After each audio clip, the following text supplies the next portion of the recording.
సుందరి నువ్వేనా సుందరి? ఓడిదమ్మా, ఇది కల కదా. ఓరి సారీ సుందరి, తప్పుగా అనుకోకు. నేను ఇది నిజం కాదు, కళ అనుకున్నాను. Sorry please. మా అమ్మాయి అతను కొట్టడం తప్పేనండి, కానీ అతను చేసింది కూడా తప్పే కదా. అవును సీనయ్య, నేను అదే మాట అడిగాను, కానీ వాడు ఒకటే చెప్పాడు, మీ అమ్మాయిని పెళ్లి చేసుకుంటానని. అందుకే వచ్చాం.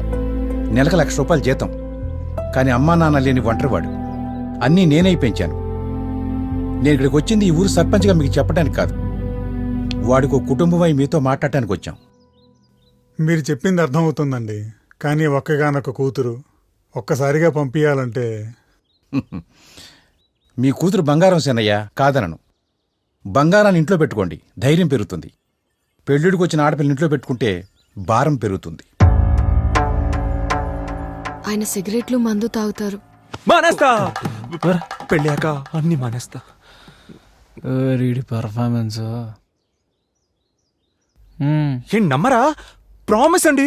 అబ్బా, ఇంతకన్నా పెద్ద పదం వాడడం నాకు తెలియదండి.